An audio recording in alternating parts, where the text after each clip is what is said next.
ಬೆಳಗ್ಗೆ ಮಾಡಾಗಿತ್ತು, ಮಳೆ ಬರುತ್ತೇನೋ ಅನ್ನೋ ಭಯದಲ್ಲಿ ರಾಗಿ ಮಷಿನ್ಗೆ ಹಾಕ್ಸಿದ್ವಿ. ಹಾಗಾಗಿ ಕಣ್ ತುಂಬ ಹರಡಿತ್ತು. ಅದನ್ನ ಟಾರ್ಪಲ್ ಹೊದಿಸಿದ್ವಿ.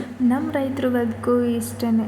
ಒಂದು 4 ಹನಿ ಮಳೆ ಬಿದ್ರೂ ಎಲ್ಲ ಕೆಲಸ ಕೆಟ್ಟೋಗುತ್ತೆ. ಇವತ್ತು ಮುಂಜಾನೆ ಆಸ್ ಯೂಶುವಲ್ ರೋಟೀನ್ ಬೆಳಿಗ್ಗೆ ಎದ್ದು ಟೀ ಮಾಡ್ಕೊಂಡು ಕುಡಿದು, ಮನೆಯವರು ಹೊಲಕ್ಕೆ ಹೋಗಿದ್ರು, ಮುದ್ದೆ ಬಜ್ಜಿ ಮಾಡಿದ್ದೆ. ಆ್ಯಂಡ್ ಇವತ್ತು ದನಗಳಿಗೆಲ್ಲ ನಾನೇ ಮೇವು ಹಾಕಿದೆ. ನಮ್ಮ ಮನೆಯವರು ಹೊಲಕ್ಕೆ ಹೋಗಿದ್ದ ಕಾರಣದಿಂದ ಅಷ್ಟೇ. ಯಾಕೋ ಬೆಳಗ್ಗೆಯಿಂದ ತುಂಬಾ ನೆಗೆಟಿವಿಟಿ, ತುಂಬಾ ಲೋ ಫೀಲ್ ಆಗ್ತಾ ಇತ್ತು. ಯಾಕೆ ಅಂತ ಗೊತ್ತಿಲ್ಲ.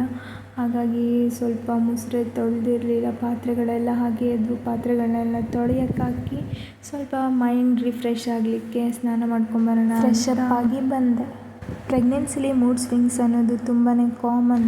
ನನ್ನ ಸ್ಕಿನ್ ಕಾಂಬಿನೇಷನ್ ಸ್ಕಿನ್ ಆಗಿದ್ದರಿಂದ ನಾನು ಡೇ ಕ್ರೀಮ್ ಹಚ್ಕೊಳ್ತಾ ಇದ್ದೀನಿ. ಇದು ಒಂದು ಗುಡ್ ವೈಬ್ಸ್ ಅವರ ಡೇ ಕ್ರೀಮ್. ಈ ಪ್ರೆಗ್ನೆನ್ಸಿಲಿ ನನಗೆ ಬಾಯಿ ಸುತ್ತ ಸ್ವಲ್ಪ ಬ್ಲ್ಯಾಕ್ ಪಿಗ್ಮೆಂಟೇಷನ್ ಆಗಿದೆ. ಅಡುಗೆ ಮನೆಯಲ್ಲಿ ಸ್ವಲ್ಪ ಧೂಳುಗಳು ಕಾಣಿಸ್ತಾ ಇತ್ತು. ಹಾಗಾಗಿ ಅಡುಗೆ ಮನೆ ಕ್ಲೀನ್ ಮಾಡ್ಕೊಳ್ಳೋಣ ಅಂತ ಎಲ್ಲ ಸಾಮಾನುಗಳನ್ನು ಎತ್ತಿಡ್ತಾ ಇದ್ದೀನಿ. ಕೋರ್ಸ್ ಈ ಸಮಯದಲ್ಲಿ ಎಲ್ಲನೂ ಒಟ್ಟಿಗೆ ಮಾಡೋದಕ್ಕಾಗಲ್ಲ. ಹಾಗಾಗಿ ದಿನಾನು ಒಂದು ಸ್ವಲ್ಪನೇ ಕೆಲಸ ಮಾಡ್ಕೊಳ್ಳೋಣ ಅಂತ ಇವತ್ತು ಸಾಮಾನುಗಳನ್ನ ಎಲ್ಲ ಎತ್ತಿಟ್ಟು ಕ್ಲೀನ್ ಮಾಡಿಕೊಂಡು ನಾಳೆ ಎಲ್ಲ ಜೋಡಿಸ್ಕೊಳ್ಳೋದಕ್ಕೆ ಬರುತ್ತೆ. ಎಲ್ಲ ಸಾಮಾನುಗಳನ್ನು ಎತ್ತಿಟ್ಟು ಕಸ ಗುಡಿಸ್ಕೊಂಡು ಇದೆಲ್ಲ ನೆಲ ಒರೆಸ್ಕೊಂಡು, ಸಂಜೆ ಎಲ್ಲ ಕೊಳೆ ಆಗುತ್ತೆ ಅಂತ ನಾನು ಇಲ್ಲಿ ವೇಲ್ ಬಳಸಿದ್ದೀನಿ. ಅದನ್ನೆಲ್ಲ ವಾಶ್ ಮಾಡ್ಲಿಕ್ಕೆ ಹಾಕಿದೆ. ಒಲೆ ಎಲ್ಲ ತೊಳ್ಕೊಂಡು ಮತ್ತೆ ಗ್ಯಾಸ್ ಕಟ್ಟೆನೆಲ್ಲ ಕ್ಲೀನ್ ಮಾಡ್ಕೊಂಡಿದ್ದೆ. ಈ ಎಣ್ಣೆನ ಹಳ್ಳಿಲಿ ಬೆಳೆದಿರೋರಾದ್ರೆ ಎಲ್ಲರೂ ತಿಂದಿರ್ತೀರ. ಯಾವ ಅಂತ ಕಮೆಂಟ್ ಮಾಡಿ. C in the next log.